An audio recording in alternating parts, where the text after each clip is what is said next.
Hi, this is Matt Hoover with CBCS Comics and Cade. What's up? We've got a private sketching that we're doing with Stephen and Lilly Butler. We wanted to show everybody how they draw and just do a little interview and ask them some questions. So Stephen, what are you drawing today?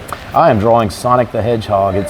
Sonic the Hedgehog is a very popular character that I happen to have had the pleasure and the opportunity to draw for 17 years for Archie Comics, starting in 1998.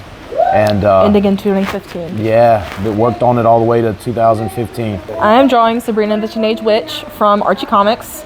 Right now I'm working for Archie Comics as an inker, but I've known Archie my entire life. Love the Archie stories, love all the characters. Who's your favorite character? I always resonated with Betty because I have an older sister and we kind of fought like Betty and Veronica. So she was always the more Veronica, so I always resonated more with Betty. Do you have a favorite character that you just love to draw in general?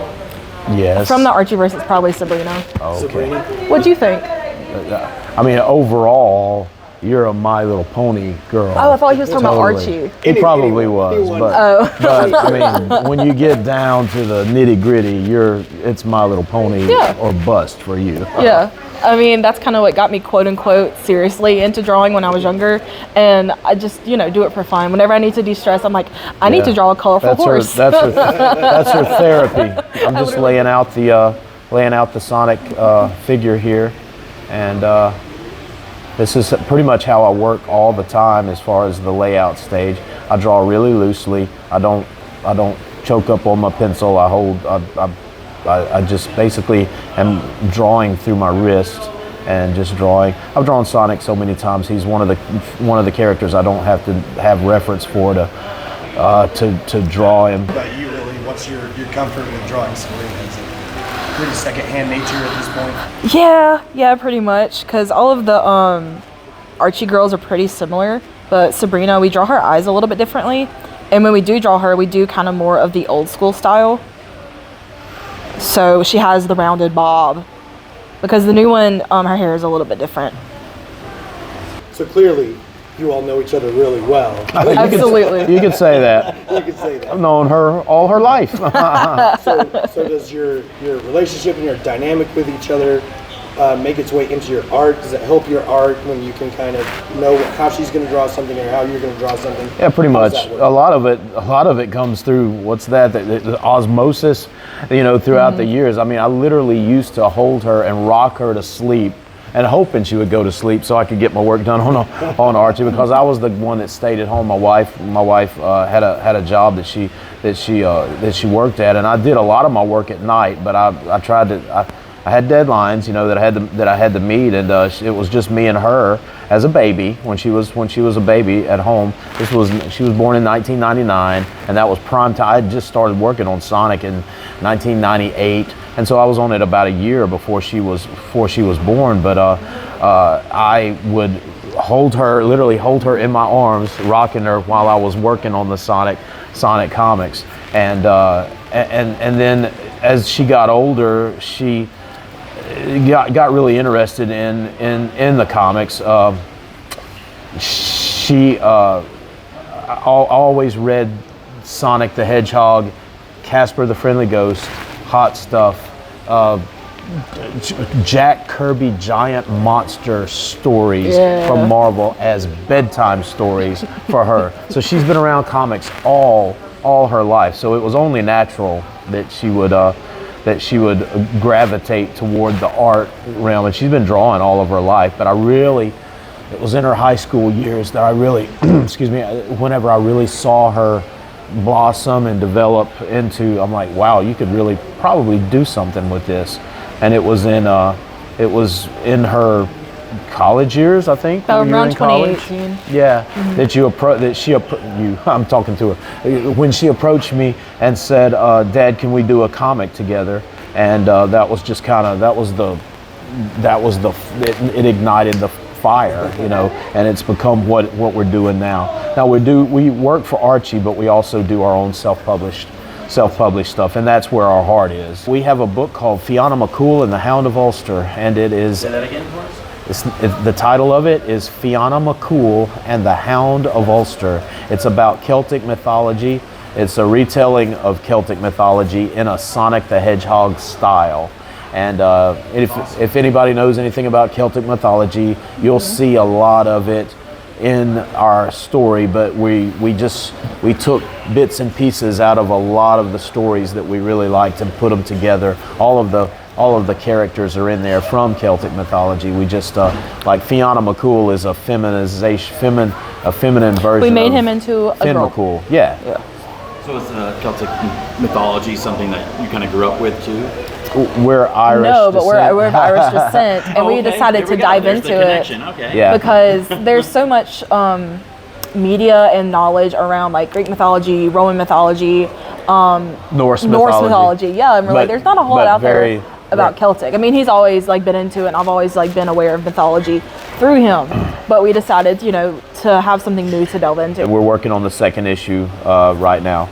It's a labor of love, and we've got, the Archie work that we're doing and other projects that we've been involved in have taken center stage. But I'm champing at the bit to get back to our, because it's our, again, like I said, it's our labor of love. So let's bring up a really interesting thing that you pointed out to me. So let's show the fans. This is Sonic the Hedgehog number 74, Archie Comics. If you see this comic anywhere, you should get it and have Steven sign it. Not only Steven, Lilly. Why? Because it is the first appearance of Lilly Butler in comics. It's her origin story. So Steve does the art here. His credit inside.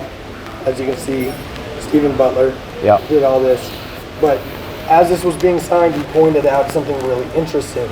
Let's go to the right page. There's a picture right there. So this is towards the end. There's Lilly. She had just been born. And he pointed out that was her picture.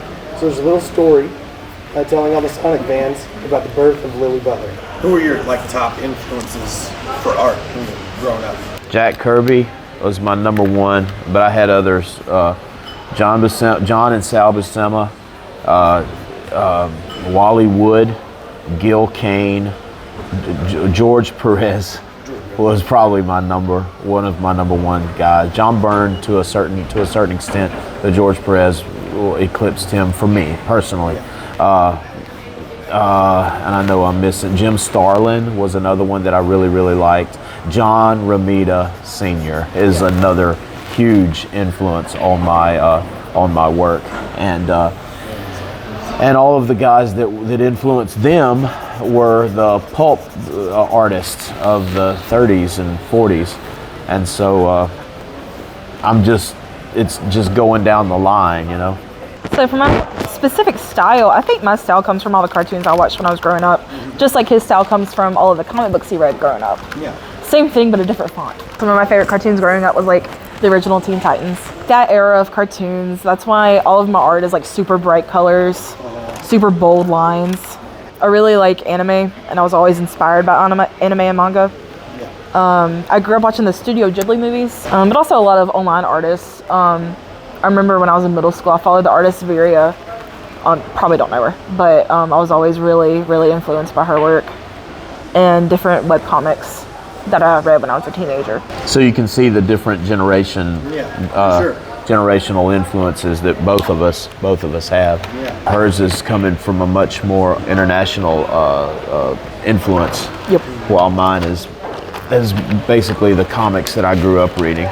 She grew up on the Looney Tunes cartoons, Scooby-Doo, Hanna-Barbera stuff. When I was little, I used to want to work to make Scooby-Doo cartoons so bad. That's so funny. I used to watch Scooby-Doo like on our big CRT TV, and like I would pause it, and then I would hold up a piece of copy paper to the screen and trace it. That's so funny. That's awesome. I also grew up on the old Hanna-Barbera cartoons, like Thundercats, the original Thundercats, He-Man. I was also influenced by a lot of cartoons whenever I was little, but the cartoons that I saw were they were Hanna-Barbera, but that was back in the 60s whenever they did shows like Space Ghost and Birdman and the Herculoids. Those. I also grew up on those. If you're looking at us, you're noticing that we're using different tools to do this. I'm using a Pentel Pocket. I'm using a Pentel Pocket brush pen, which is a pen that acts like an actual ink brush. It has bristles and it has a cartridge on the inside, and I'm about to, okay, it's not, usually whenever I open it up, the cartridge is almost empty and I have to change it, but this one is fine. You must have just changed it. I can go through 2 or 3 cartridges a week on this stuff, so it mimics the flow of a brush that you dip in ink, like a watercolor brush, because of the bristles. It's nylon bristles, but it takes a learning curve to get used to working with it though, because you can start out with a really thin line, and then with a little bit of pressure you can get a really thick line, and then back, just like this. Thin, thick, and back, just like that. And you can get that all with one stroke, whereas with another type of pen that's not like this, you have to kind of make your lines, you know. But Lilly is working with a different kind of, you're working with a Tombow, aren't you? Yep. Which is a brush pen. It's like a disposable brush pen. It doesn't have a cartridge or anything. Once the ink dries up, you just buy a new one. Those are pretty affordable, the Tombows. They sell them at Walmart. Yeah. Used to had to order them online, but I don't like. Oh, I like his brush, but not for me to use personally, because I like something firmer, something that I can put pressure onto, and it's not gonna. And you can get different line widths with the Tombow. Mm-hmm. It's just not a lot quite more as firmer than the Pentel Pocket Brush Pen. And we work with these tools here are pretty much what we work with every day. At least I do, because He works mainly traditionally? Yeah, I work mostly traditionally while Lily works. She works some traditionally, but she also works, I would say mostly on her iPad Pro. And here's another thing I'd like to add. Whenever you're inking, you're doing more than just tracing the lines that are there. You're adding your own style, your own flavor to the lines. Like I added a few extra stress lines to her jeans that she's wearing here, and I'll probably do the same. Like here, I'm probably not going to do this as a line. I'm probably going to do it like this. Feathering. I'm probably going to do some feathering. This is called feathering, where you put some parallel lines down like this, and it's following the curve here. And so you see, I used her line, her solid line there, just as a guideline, but I'm putting a little bit different feel to it. It gives it that soft edge instead of a hard edge, like it would be on a shirt like this. And then I'll put a few lines here like this, just stress lines of like her sitting down, getting up, but she's got to have a belly button, so I'm putting a belly button in there. There we go. Here's a story. Do you remember what year did you do the new look for Archie, Daddy? It was like 2005, 6, somewhere in there. So I think they came out in 2006. I would have been 7. I remember when he was drawing that, he got me and my sister to design Betty and Veronica's first outfit of the book. 6 and 7-year-olds, I bet that was interesting. Yeah. Well, I remember Betty had a flower on her shirt because I did Betty's. I don't remember what Savannah had my sister had Veronica wearing, but I do remember that distinctly. So what is it you're doing there? I am erasing the pencil lines, which prepares it for printing, or in this case, it's preparing it for the color. You don't want to have, the pencil line underneath it, muddying it up. Some people though like the pencil lines underneath, and they, oh no, don't erase the pencil lines. I want to see where it came from. Those are mostly people that just want it in black and white. But since this is going to be in color, I'm erasing them so it can be just the ink lines. When comics go for print, we usually that's the last step you do, is you erase the pencil lines that are there. Unless you use a blue line pencil. Right. If you use a blue line pencil, you don't have to, because the scanner doesn't pick up the blue line. Doesn't pick it up. Right. So these are alcohol markers. Used to, you could really only get Copic markers, which is like a big name brand. Yep. And I always coveted them when I was a child. I wanted them so bad, but They're like expensive. $8 per marker. And that's because they're refillable and you could put like the ink back in them, but I never did that. I just used them until they were, fraying because I would, color them so hard. But now there's so many other alternatives. I really like Sanjoki is the brand I prefer to use. They're at the house.